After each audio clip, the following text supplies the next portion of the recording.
She was sold to a drunk for $2, and the Apache warrior said, "Not today."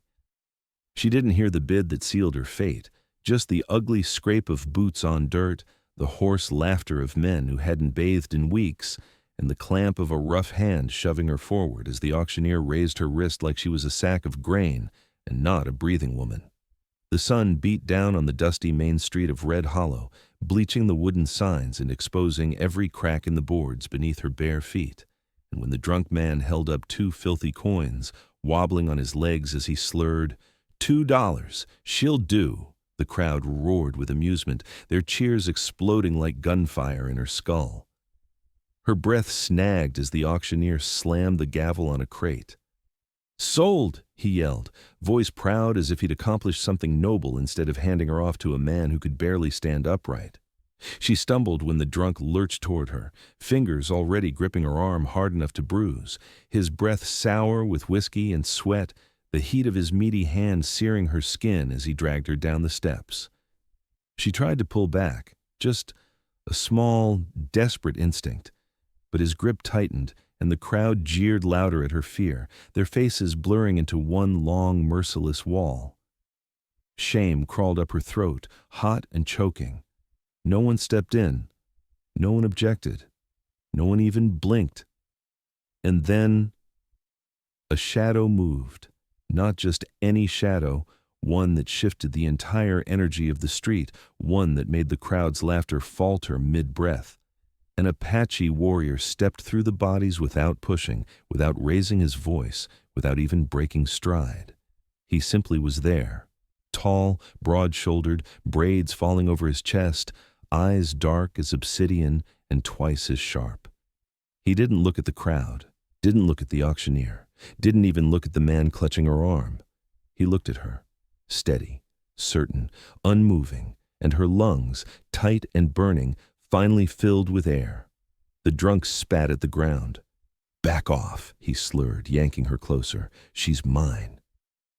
The Apache warrior's gaze finally slid to the man's hand wrapped around her arm, then to the coins glinting in the drunk's fist. A muscle in his jaw tightened. Nothing else moved. He took one step forward, just one, and the entire street went silent. "She's not leaving with you," he said, quietly, calmly, like he was stating the weather. The drunk barked a laugh. "You gonna pay more?" "No." The warrior's voice didn't rise, but it struck with the weight of iron. "I'm saying, not today." The auctioneer stiffened. The crowd froze. Everyone knew what Apache warriors were, men who didn't posture, didn't bluff, didn't warn. They acted. The drunk puffed out his chest, trying to look bigger than the shaking in his knees. "Who the hell do you think you—" The warrior stepped forward again, slow as a rising storm. "Let go of her." The drunk's grip faltered, not from fear, yet, but from the strange, heavy certainty pouring off the man in front of him. Or what?" the drunk challenged weakly. The warrior lifted his chin a fraction, eyes narrowing with a calm that felt more dangerous than any raised voice. "Or I'll take your hand from your wrist." A ripple of shock rolled through the crowd. The drunk swallowed, glanced at the warrior's knife sheathed at his hip, and tried to laugh, but the sound broke halfway. "You can't just— She's been bought. She's— By you?" the warrior asked softly. "No." His voice hardened, not loud but final. "You paid for fear. I don't let fear be sold." Then, in a movement so smooth it made the crowd gasp, his hand wrapped around the drunk's wrist, not jerking, not twisting, just closing with a pressure that made the man whimper as his fingers pried open. The 2 coins fell to the dirt, and before the drunk could react, the warrior pulled her gently behind him, shielding her with his body like she was already under his protection. "Walk away," he said. The drunk stared. The crowd watched. And for the first time in her life, she felt what it meant for a single man to stand between her and the world, unshaken, unafraid, and utterly unwilling to let her be taken by anyone's hands but her own. The drunk man didn't walk away, at least not at first.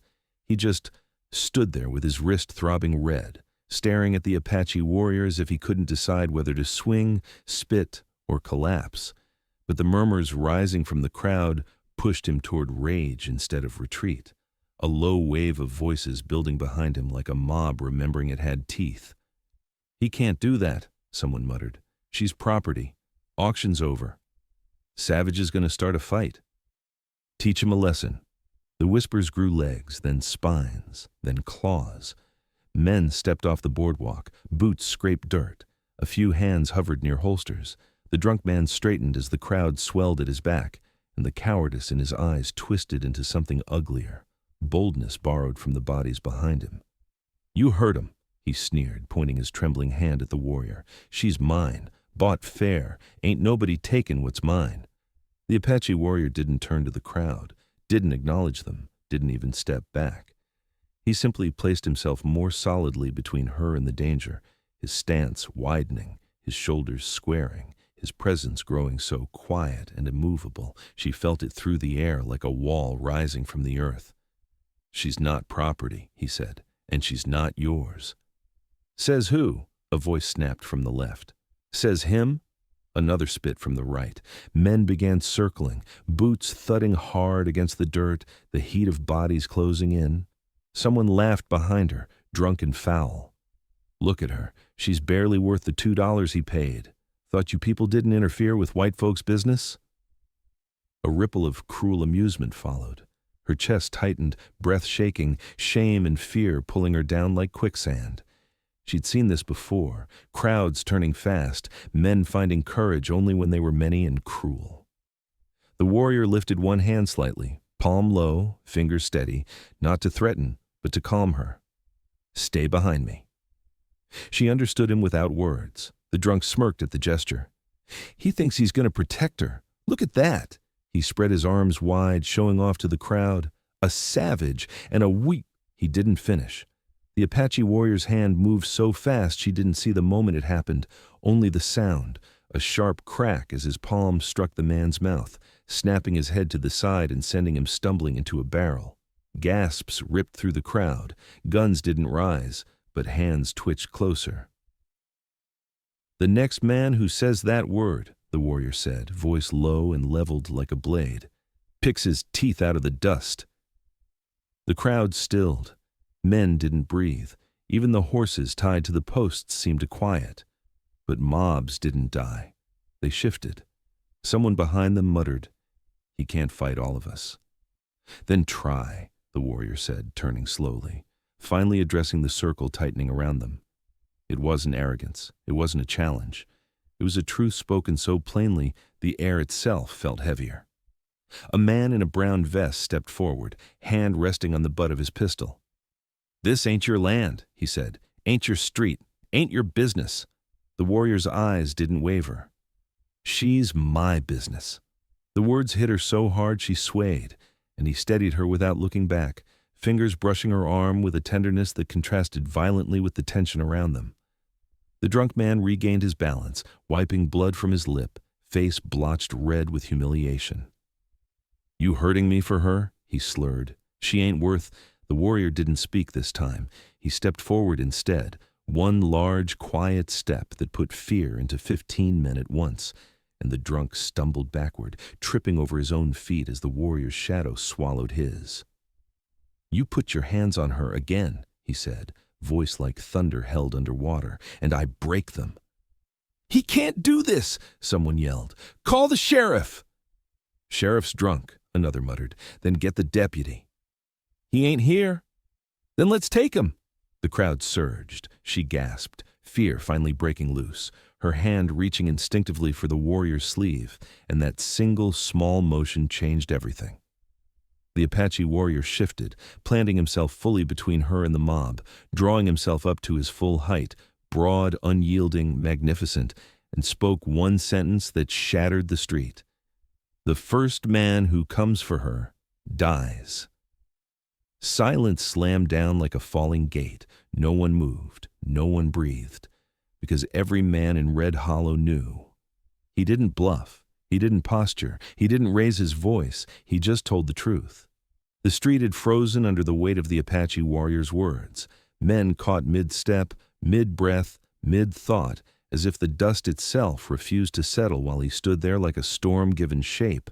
Every eye flicked between him, the trembling drunk he'd slapped into silence, and the woman gripping the back of his sleeve with fingers she couldn't unclench, her whole body pressed to the shelter of his frame, as if moving even an inch away would expose her to the teeth of the mob again. Then, hoofbeats, slow, heavy, coming from the far end of the street. The crowd parted, relief and fear blending like oil in water as the sheriff rode in, old coat hanging off one shoulder, badge tilted, hat crooked, a week's worth of whiskey sweat leaking through his collar. His horse stopped with a snort, and he squinted through the glare. "What's all this?" he barked, voice slurred enough to betray the bottle he'd abandoned too late. The drunk pointed immediately at the warrior. "Sheriff, arrest him! He assaulted me! He's taken what ain't his!" The sheriff blinked, trying to make sense of the scene, but his eyes sharpened when he noticed her. Barefoot, dust on her dress, fear etched into her face. "She's the one auctioned off?" he asked, glancing at the auctioneer. "Sold fair," the auctioneer croaked. $2. He interfered. The sheriff scratched his beard, looking irritated already. "Then give the buyer the woman. No trouble needed." Her stomach dropped. The sheriff wasn't here to help her. He wasn't here to question anything. He was here to keep the order in a town that had none. The Apache warrior didn't step aside, didn't flinch. He simply said, "No." The sheriff bristled. "You saying no to me, son?" "I'm saying no to the sale," the warrior replied calmly. "She wasn't willing. It wasn't lawful. And it ends now." The sheriff spat into the dirt. "You're Lakota?" "Apache," he corrected without emotion. A hush fell. Even the drunk paled. Everyone knew Apache warriors didn't wander into towns unless they chose to. And if they chose to, they weren't intimidated by badges. The sheriff straightened in the saddle, trying to summon authority he didn't own. "Look, boy, this town don't need your kind stirring." Crowheart cut him off with a single step forward, his presence hitting the sheriff like a cold gust. "She is not a thing to be bought," he said, voice low enough to force the sheriff to lean forward to hear it. "She leaves with me." "Says who?" the sheriff snapped. "Says me," the warrior replied. The sheriff reached for his holster. "Don't push me, Apache. You ain't on your land." The warrior's expression didn't change. "And you are not fit to enforce your own laws." A ripple of shock moved through the crowd. The sheriff's face reddened. "You watch your mouth." The warrior didn't blink. "Your deputy is drunk in the jailhouse. Your men take bribes from the saloon. And you allowed a woman to be sold for 2 coins under your badge." Someone in the crowd muttered. "He ain't wrong." She held her breath. For the first time, she saw a flicker of doubt in the sheriff's eyes. Not fear of the Apache warrior, fear of the truth he'd spoken aloud. The sheriff tried to recover. "Look, this ain't your business. She's bought. Hand her over." "I won't," the warrior said simply. "Then I'll take her," the sheriff growled, stepping down from his horse and reaching out. The warrior moved like a shadow, breaking from a wall, smooth, swift, absolute. He caught the sheriff's wrist mid-air, held it until the sheriff's hand went numb, and said in a voice that carried across the entire street, "You will not touch her." The sheriff struggled uselessly, face twisting in pain. "Let go of me." "She was forced," the warrior said. "You enforce nothing here." "I enforce the law," the sheriff hissed. "Then enforce this," the warrior replied. "Ask her." The sheriff froze. The crowd stilled. She stared, terrified, but strengthened by the weight of the warrior's stance beside her. "Were you willing?" the warrior asked her gently, without looking back. Her voice trembled. "No." The sheriff's shoulders sagged. The sheriff looked at the crowd, men avoiding his eyes now, shame flickering across more than one face. He jerked his wrist free and stepped back, defeated, but furious. "Fine," he spat, "but if there's trouble, any trouble, I'm coming for you first." "You won't reach me," the warrior answered, "or her." The sheriff climbed onto his horse, muttering curses as he rode off. The crowd slowly broke apart, eyes lowered, men dispersing before they had to face the warrior's gaze again. When the street finally emptied, she exhaled shakily and nearly collapsed. The Apache warrior caught her arm, steadying her with a gentleness that didn't match the steel he'd just shown the town. "It's over?" she whispered. "No," he said quietly, his eyes searching the horizon as if danger still clung to the dust. "It's only begun." He didn't speak for several heartbeats after the sheriff disappeared, and neither did she. The street felt hollow now, emptied of the men who had jeered at her only minutes before, their laughter lingering in the dust like a bad smell.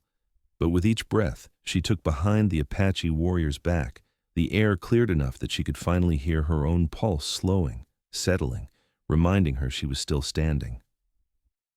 "Come," he said quietly, his voice steady again. "We don't stay here." He didn't take her by the arm. He didn't push or tug or guide like she was property. He simply stepped beside her and started walking, moving slow enough for her to match his pace, shielding her from the few remaining eyes peering out from behind saloon windows. Every step away from the auction block felt like peeling another hand off her throat. The wooden buildings thinned as they neared the edge of town, the smell of stale whiskey giving way to clean dust and the soft scent of sagebrush carried by the afternoon wind. Her legs wobbled.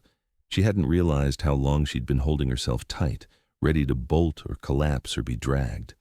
But the moment they cleared the last building, her knees buckled. He caught her before she hit the ground, strong hands gripping her arms, steadying her as if she weighed nothing. "Breathe," he murmured. "You're safe. Safe." The word cracked something inside her, split it wide open. She pressed a hand against her mouth, shaking as the leftover terror poured out in a soundless sob. He didn't shush her, didn't look away, didn't tell her to be stronger. He simply stayed there, arms steady, presence grounding her like a stone in a river. "You shouldn't have done that," she whispered once she could breathe again. "Not for me." His brows drew together slightly, a quiet confusion. "Why not?" "That man, he could have killed you," she said. "All of them could have." He shook his head. "No." She blinked. "You couldn't know that."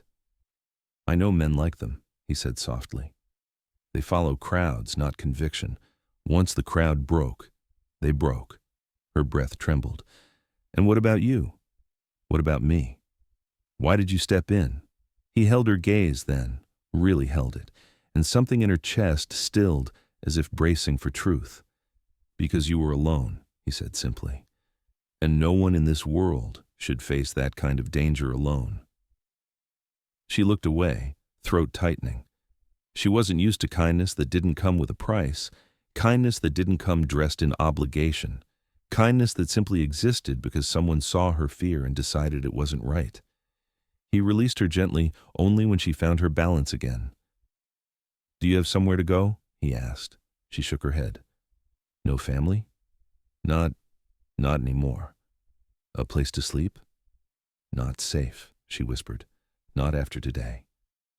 His jaw flexed with a quiet, protective anger, not at her, never at her, but at the world that had turned her into someone who measured shelter by danger instead of walls. "Then you'll come with me," he said. She stiffened.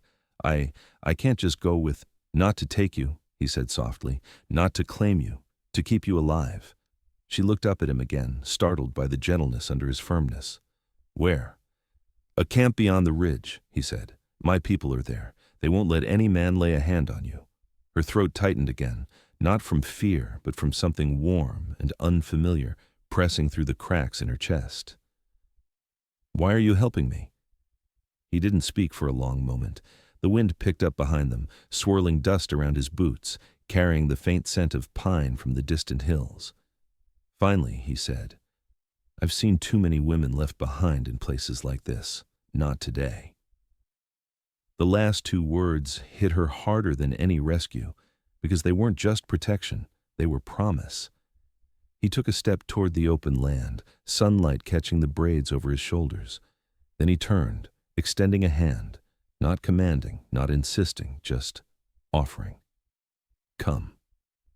She hesitated, but only for a heartbeat, before placing her trembling hand in his. And when his fingers closed around hers with quiet certainty, she realized something she hadn't dared admit even to herself. This was the first time she had ever walked away from danger, with someone walking toward safety beside her. They didn't make it far, maybe a quarter-mile beyond Red Hollow, before the quiet of open land shifted beneath her feet, changing pitch like a warning hum in the earth. The ridge loomed ahead, its rise covered in sage and scattered boulders, a narrow trail snaking upward toward the distant line of pines where the Apache camp waited. The wind picked up, brushing cool against her cheek, carrying the metallic scent of something wrong. The Apache warrior slowed, not stopped, just slowed. Eyes narrowing, shoulders angling slightly, head tilting in that wolf-quiet way of a man who survived because he listened to what the land whispered. She felt it too, now that her heartbeat wasn't thunder in her ears, the crunch of more than just their boots, slightly behind, faint but purposeful. "Someone's following," she breathed. He didn't look back, didn't stiffen, didn't show a single sign of panic. He simply shifted his stance as he walked, positioning himself a half-step behind and to her left. Perfect angle to shield her, perfect angle to strike if needed. "How many?" he asked. "2," she whispered. "No, 3. His eyes flicked to her, impressed. "Good." The footsteps grew louder and angrier, booted and clumsy, the kind of pursuit fueled by liquor and humiliation. Voices drifted on the wind. "There they are. Keep up." "He thinks he can just take her? Sheriff ain't gonna help him now." The drunk from the auction was among them. She recognized his slur even through the distance. "You ain't going nowhere," he howled. Her stomach knotted. The Apache warrior's voice stayed low, controlled. "When we reach the ridge, stay to the stones, keep your back to them. But do as I say." She obeyed. When they hit the incline, the land shifted in their favor, rocks creating natural choke points, brush thick enough to break line of sight. The warrior guided her behind a large boulder, its edge cool against her palms as she crouched low. She pulled the skirt of her dress close to avoid catching it on the brush. He crouched beside her. Close, warm, calm. "They'll come around that bend," he murmured, nodding toward a narrow pinch in the trail. "Single file, easy to deal with." She stared at him, panic twisting her breath. "You can't take 3 men alone." He finally looked at her fully, eyes steady, voice soft. "I won't be alone." Her pulse stumbled. I don't know how to fight." "You know how to listen," he said. "That's enough." The men's voices grew clearer as they scrambled up the trail, breathing hard, cursing every thorn and loose rock. "When I move," he whispered, "run toward the cedar tree, then stay there." She swallowed. "What will you do?" "Stop them from touching you." She opened her mouth to argue, but the moment shattered. Boots slammed against the dirt around the final bend. The warrior rose, not violently, not in a frenzy, like a shadow standing up, tall and inevitable. "Hey!" the drunk screamed, pointing at them. "Get her!" Her breath fled her chest. The warrior stepped into the trail, placing himself dead center, a narrow path where only one man could pass at a time. "Turn back," he warned. His voice wasn't loud, but it carried a weight that made even the angriest man hesitate a fraction. But pride and liquor made fools brave. One of the drunk's friends lunged forward, swinging wildly. The warrior shifted, one step, one turn, one motion, and the man hit the dirt face first with a grunt that knocked the wind from his lungs. The second came faster. The warrior blocked the blow with his arm, grabbed the attacker's coat, and slammed him sideways into the ridge wall so hard dust rained down in a small cloud. The drunk hesitated. Just a heartbeat. Just long enough to see what real strength looked like without rage behind it. But humiliation burns hotter than fear. He charged. She gasped. The warrior didn't dodge this time. He stepped into the attack, met the drunk's movement head-on, and drove his palm into the man's chest, sending him rolling backward down the trail in a tangle of limbs, curses, and gravel. The other two groaned, stunned on the ground. It was over in seconds. She stood frozen, hands over her mouth, heart hammering so hard she thought she might faint. He turned back to her, unhurt, breathing steady, presence steadying her like a hand on her back even before he spoke. Come, he said gently. This ridge is no place to bleed fear. She rose on shaking legs. How did you? He offered his hand, palm open. Men who fight drunk forget where their feet are. I do not. And as she placed her trembling hand in his once more, she realized the ridge hadn't trapped them. It had trapped the men who thought she was alone. By the time they crested the top of the ridge, the sun had begun its slow descent, turning the sky into wide strokes of gold and rose, the colors washing over the land like a promise of something softer than everything she'd survived that day. Her breath trembled in her chest, half from the climb and half from the overwhelming quiet that settled around them now that the danger was behind them. The Apache warrior walked a few steps ahead, scanning the horizon with the steady, unhurried vigilance of someone who didn't fear the land but listened to it, reading every shift of wind and rustle of brush. She followed close, fingers brushing the back of his sleeve once or twice without meaning to, reassuring herself he was still there, still real, still the shield between her and a world that had tried to sell her for $2. As they crossed onto the plateau, she saw it. A small Apache camp nestled between pines and rock shelves, smoke rising in soft threads from 2 cooking fires, horses grazing peacefully near the cedar line, and children pausing mid-play to stare, wide-eyed but not afraid, as the warrior approached with her beside him. Women stopped grinding corn, men paused in their repairs of tools and weapons, and the entire camp turned toward them like a river shifting direction. Her heart jumped into her throat. "They're looking at me," she whispered. "They're looking at us," he corrected quietly. "But why?" He didn't answer right away. Instead, he motioned for her to step beside him, not behind him, not hidden, beside him. Something in her chest loosened. A tall, elder woman, silver streaks in her long braids and eyes sharp as flint, stepped forward. She studied the girl's torn dress, the dust clinging to her arms, the faint bruise forming where the drunk had gripped her, and then she looked at the warrior, really looked, like she was seeing something unspoken between them. "Whose trouble is she?" the elder asked. The warrior bowed his head slightly. "Mine," the elder's gaze flicked to the girl again. "Willing trouble or unwilling?" "Unwilling," he said, "bought against her will." A soft wave of disapproval moved through the women, mutters rising like wind shifting through leaves. The elder nodded once, sharp, decisive. "Then she rests here. Our fires are open to the unwilling." She felt tears prick her eyes, threatening, hot, unexpected. No one in her life had ever opened a door for her without demanding something in return. The elder gestured toward a small woven mat near the fire and handed her a cup of warm broth. Her hands shook as she accepted it.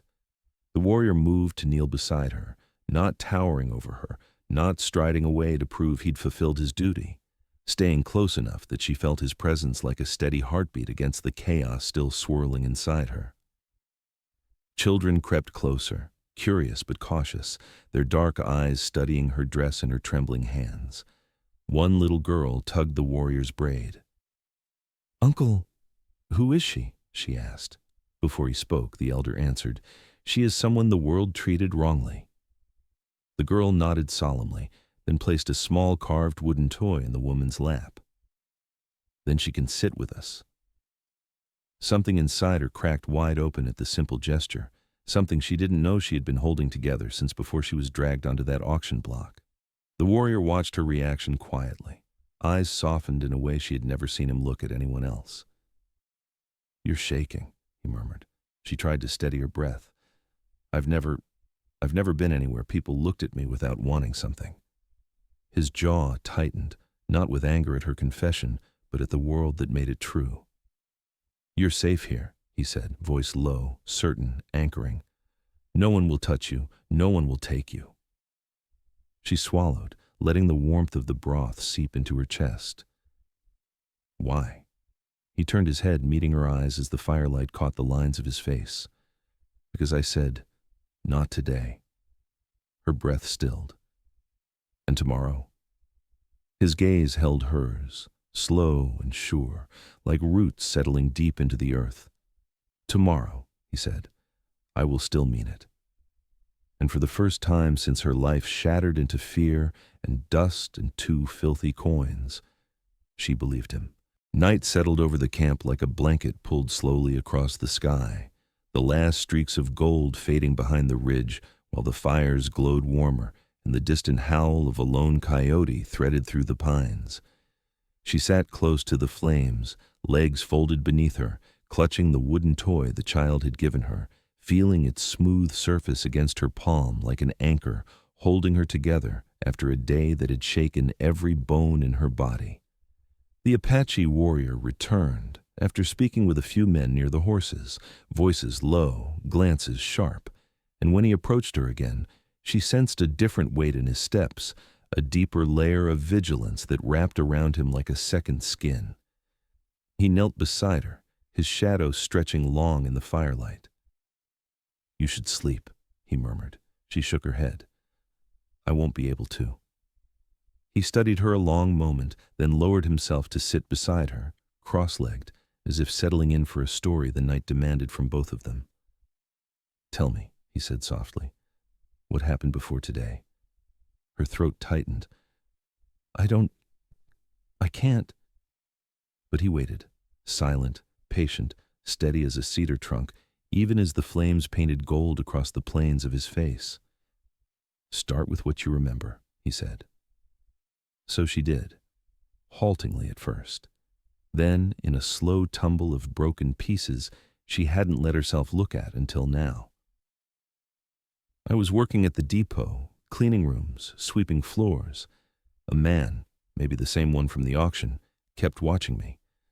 I thought he was just drunk like the others, but one evening he followed me behind the station, said I owed him for using the water pump."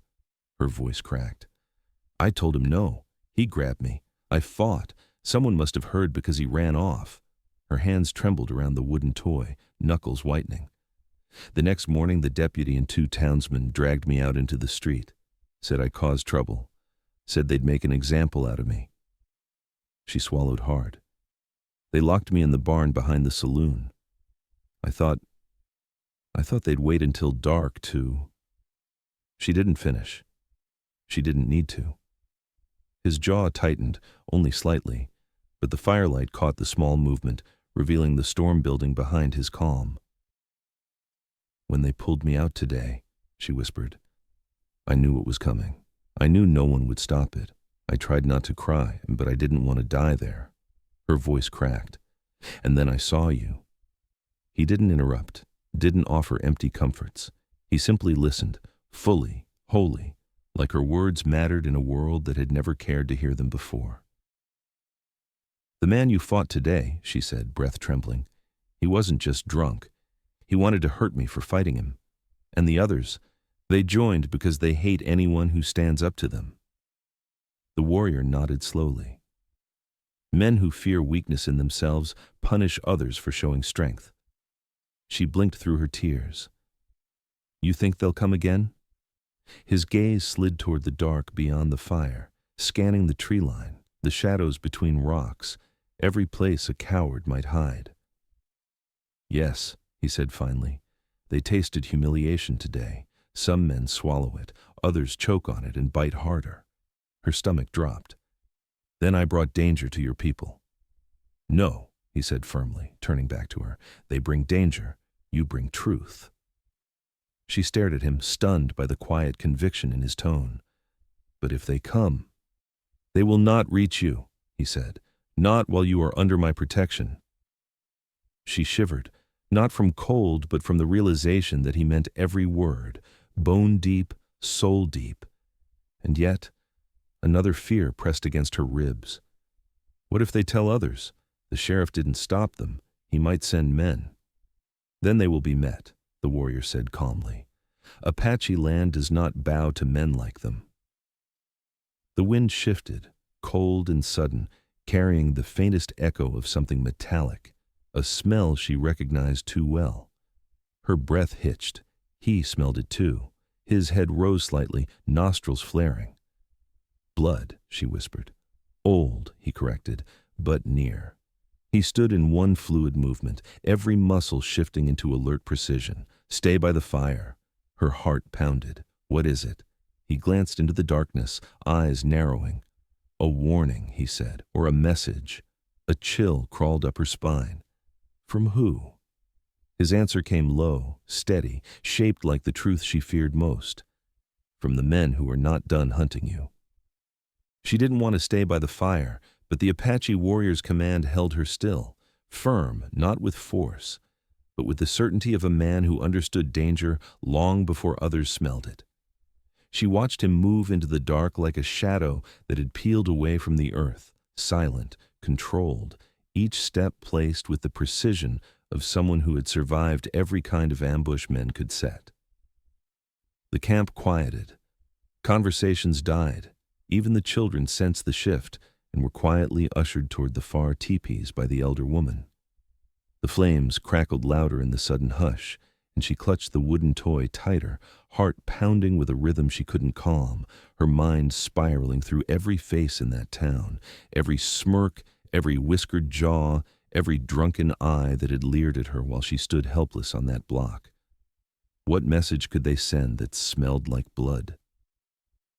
The warrior disappeared behind the low brush for several breaths, the darkness swallowing him whole until only the faint outline of his braids flashed when moonlight broke between thin clouds. Then he returned, slowly, deliberately, with something hanging from his hand. She couldn't breathe, not until he stepped close enough for the fire to touch it, a strip of cloth, torn, dirty, dried blood stiffening the fibers. Her stomach lurched. She recognized it, not immediately by color. Dust and blood had darkened it beyond its original pale blue, but by the stitching at the edge. She had sewn it herself into the hem of her dress before it was ripped from her body in the barn. That was behind the cedar, he said, voice low, pinned to the bark with a knife. Her breath caught. They took that from me, last night. He nodded once.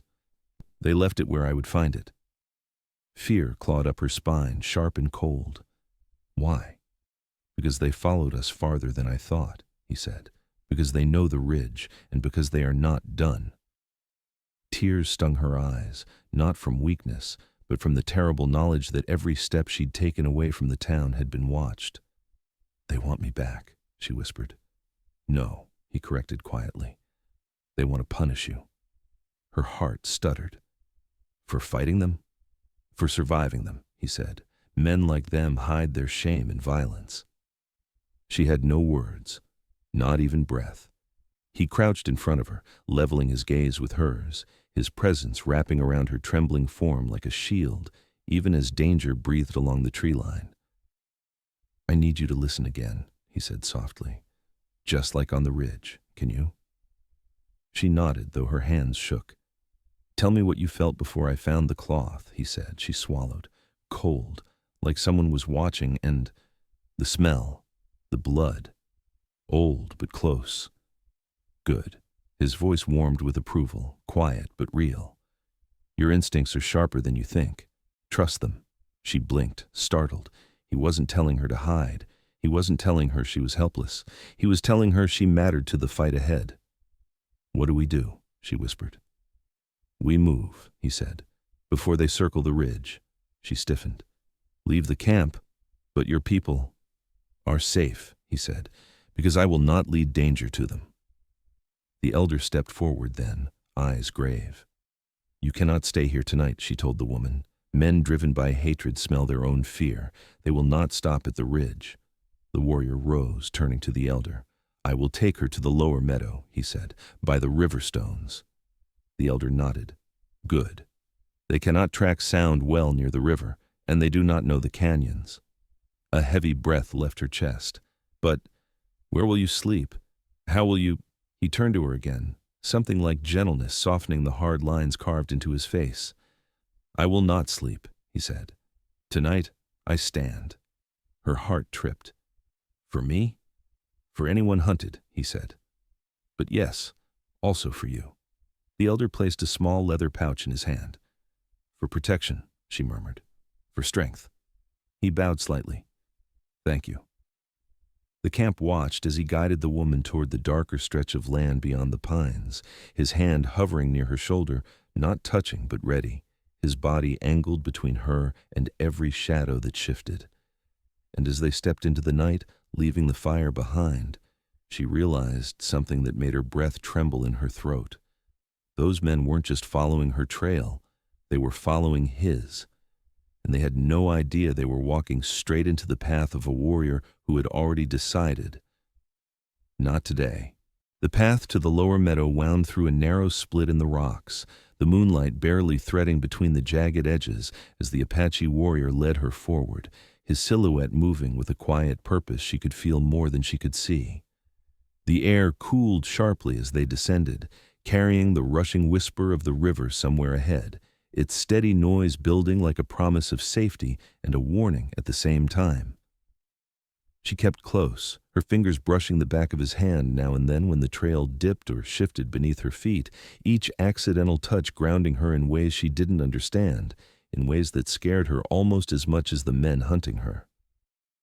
"Stay near the stones," he said softly as the land widened and the roar of the river grew louder. "Sound breaks here, tracks vanish, they won't hear you breathe over the water." She nodded, clutching the wooden toy in her other hand, the small carved figure somehow steadying her racing pulse. "Will they find us?" she whispered. "They'll try," he said, "but I will choose where they try." He motioned for her to crouch between two river boulders, slick with moonlit mist, the river light painting her face in pale silver. He pointed. "If anything happens, move into the water, only a few steps. The current is shallow here, but loud enough to hide your steps." Her breath hitched. "And you?" He looked out toward the dark canyon mouth where the ridge began to curve, a natural funnel. "I'll be waiting for them there." Fear rushed up her throat. "You can't fight them alone in the dark." "In the dark," he said, turning toward her. "I am not the one at a disadvantage." She opened her mouth to protest, but the look he gave her stopped every word. Not harsh, not sharp, just final, protective in a way that pulled something deep and trembling from inside her chest. He straightened, eyes lifting toward the ridge. They're closer now. She didn't hear anything at first, just the river, just the wind. But then it came. A faint scrape of boots against loose shale, carried down through the canyon like the hiss of a snake searching through grass. Her heart stopped. "3," he murmured. "2 ahead, 1 hangs back." "They're being careful," she whispered. "They're being cowards," he corrected. "Careful cowards die the same as reckless ones." He stepped away from her hiding place, feet silent on the rocky ground, body blending into the shadows with impossible ease. "Listen," he said. "You'll know when it changes." "When what changes?" His eyes glinted in the moonlight, calm, certain, terrifying in their promise. "The night." Then he slipped into the darkness. The ridge swallowed him just as the first outline appeared above, one of the men, the second close behind, both moving with the jerky fear of men who wanted revenge but not risk. Their voices drifted down. "She's down here. He can't be far. Spread out. He ain't a ghost." "Hell he ain't. Man knocked me cold on that trail." A sudden sound cracked through the canyon, sharp, abrupt, and violent enough that both men spun toward it. Not a scream, not a blow, something heavier, like a body hitting stone. Then silence. "What was that?" one whispered. "Tom, Tom." Only the river answered. The second man drew his pistol, hands shaking, eyes darting left and right. He's here somewhere." A shadow broke from the canyon wall behind him, fast, precise, silent. The warrior's arm wrapped around the man's throat, dragged him into the rock, and the pistol clattered harmlessly into the dust. Another thud, another silence. The drunk, the last one left, appeared at the ridge alone, breath ragged, fear twisting his features. "Boys," he croaked, "where the hell?" The warrior stepped into the moonlight, and the drunk froze. "You," he whispered, voice cracking. "You ain't human." The warrior didn't answer, didn't need to. The drunk stumbled backward, tripping, rolling halfway down the slope before crashing into the brush near the meadow's edge. She gasped despite herself. The warrior's head snapped toward her hiding place, eyes locking with hers from across the clearing. And in that moment she realized he had been fighting with one part of his mind, always fixed on her safety. He moved down the slope, steps measured, presence steady even after the violence left hanging in the air like smoke. "Are you hurt?" he asked calmly. She shook her head, breath breaking in relief. They're all alive," he said, "but afraid." "Afraid of you?" "Afraid of what they would have done if I hadn't stopped them." She pressed a hand to her mouth, tears rising. "You saved me again." He shook his head. "I stopped them. Saving you is something different." "Different how?" she whispered.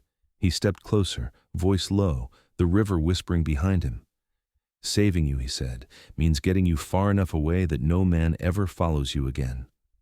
Her breath trembled. "And can you do that?" He didn't blink, didn't look away, didn't hesitate. "Yes," he said, "because now I know the truth." "What truth?" His answer struck like a heartbeat breaking open inside her chest. "You weren't the only one they were hunting." For a long moment the only sound was the river murmuring over the stones, its steady rhythm filling the space between them as she stared at him, unable to understand the meaning behind his words. The moon hung low, washing the canyon in silver blue, and the scent of wet earth clung to the air as if the land itself was waiting to hear what he would say next. He stepped closer, his shadow merging with hers until she could feel the warmth of his breath and the grounding stillness that radiated from him even after the violence he'd just unleashed. "What do you mean?" she whispered. He looked toward the ridge where the men had fallen earlier, eyes narrowing as if he were piecing together a memory he had tried to ignore for too long. "Those men," he said slowly, "they weren't just chasing you. They were following me before they ever saw you." She blinked, stunned. "But why?" His jaw flexed. 2 weeks ago, on the far side of the valley, I caught one of them dragging a Navajo girl toward a wagon. She couldn't have been more than 13. Her stomach twisted.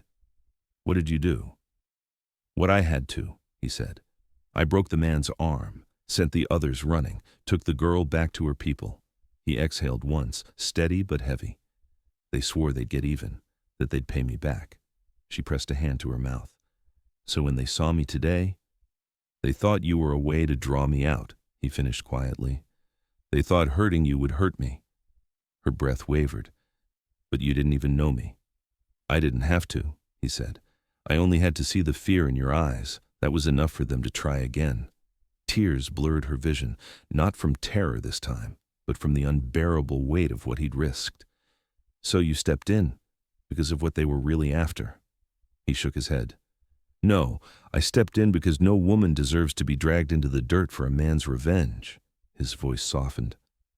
"But when you fought to breathe on that street, when you looked at me like I was the only solid ground left, that's when I knew they would never stop unless I stood between you and them." Her throat tightened. "I'm sorry," she whispered, "if I hadn't been there." "Then they would have found another woman," he said. "This is not your shame." A fresh tear slipped free. He reached out, slow, deliberate, and brushed his thumb gently across her cheek, wiping it away. The touch was barely there, but it steadied her. "Tonight is the last night they follow us," he said. "They won't come back?" He shook his head. "I left them alive so they could crawl home with the memory of what they failed to do. Men like them don't try a third time." A shaky breath left her chest. Relief, weakness, gratitude, all tangled.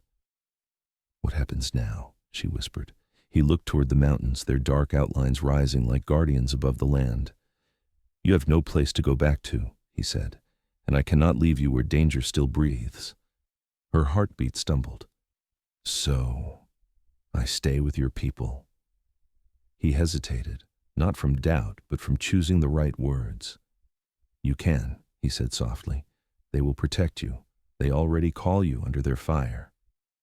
"And you?" she asked before she could stop herself. His breath caught, not sharply, but like her question reached somewhere deep inside him. "I walk many paths," he said. "My life is not always here."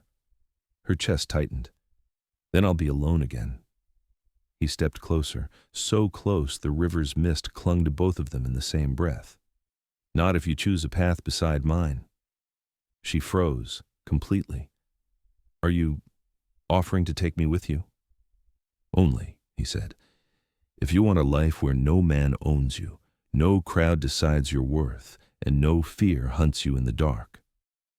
The night seemed to still, even the river softening its voice as she searched his eyes, dark, steady, unflinching, seeing not just the warrior who had fought for her, but the man who had looked at her like she mattered before he even knew her name. Do you want me to come? She whispered. He lifted his hand, cupping her jaw with a gentleness that undid her completely. I want you safe, he said, and I want you where your fear cannot reach you. Her breath trembled. With you? His thumb brushed her cheek again, slow, reverent. Yes, he whispered. With me.